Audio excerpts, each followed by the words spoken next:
انہوں نے کہا کہ میرا آنا جانا حبشہ ہوتا ہے، وہاں کے لوگوں کے پاس ایک کتاب ہے، اسے مصحف کہتے ہیں، اور مصحف کے لفظ پر اتفاق اور اجماع ہو گیا، اور یہ حضرت ابو بکر کے ہی عہد خلافت میں حضرت عبداللہ بن مسعود کی تجویز پر مصحف نام رکھا گیا، اور لوگوں کا اس پر اجماع ہوا، اور اس طرح تدوین کا یہ دوسرا مرحلہ مکمل۔ پھر ہمارے پاس اگلا جو مرحلہ آیا اس میں یہ مسئلہ تھا کہ عربوں کی زبان تو ایک تھی لیکن بولیاں مختلف تھیں، الفاظ کے لہجے مختلف تھے، تو سب کو اجازت دی گئی کہ وہ اپنے اپنے لہجے کے اندر قرآن پڑھ لیا کریں تاکہ سہولت رہے، ورنہ بڑی مشقت کی ضرورت تھی کہ سب لوگ اپنے لہجے بدلیں۔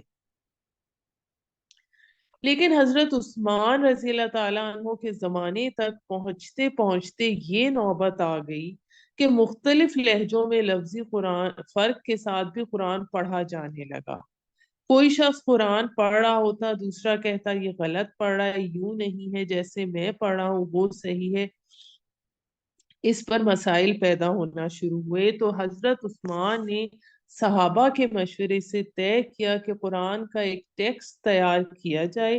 اس ٹیکسٹ کے لیے لفظ رسم ہے، رسم الخط کا لفظ ہم استعمال کرتے ہیں، اور پھر اس حوالے سے وہ حضرت عثمان رضی اللہ تعالیٰ عنہ نے اسے ایک جو یہ مختلف قرأتوں اور لہجوں میں قرآن مجید کی تلاوت پر اختلاف ہوا تھا، تو انہوں نے ایک رسم الخط پہ قرآن پہ سب کو متفق کر دیا،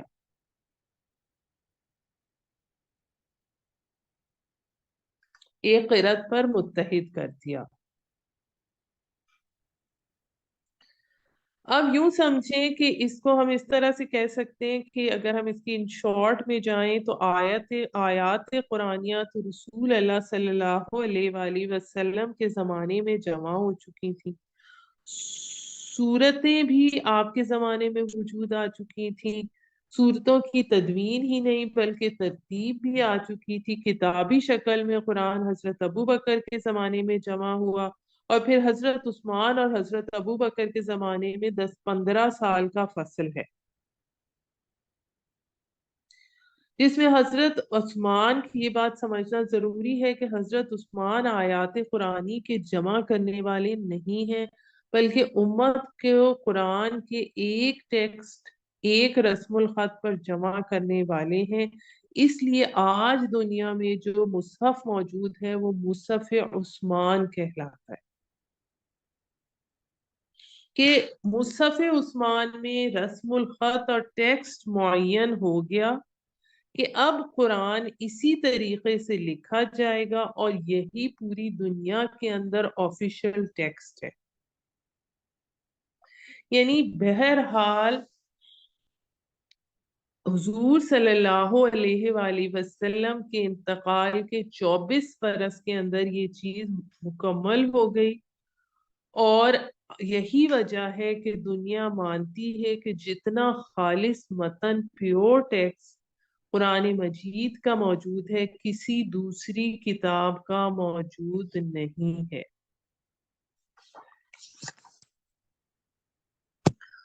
اگلی چیز جو ہمارے پاس ڈسکشن کے لیے ہے وہ یہ ہے کہ قرآن مجید کا موضوع کیا ہے۔ اس چیز کو سمجھیں کہ قرآن مجید کوئی سائنس کی کتاب نہیں ہے، قرآن مجید کوئی فلسفے کی کتاب نہیں ہے، قرآن مجید کا موضوع جو تو انسان یعنی انسان کی ہدایت ہے۔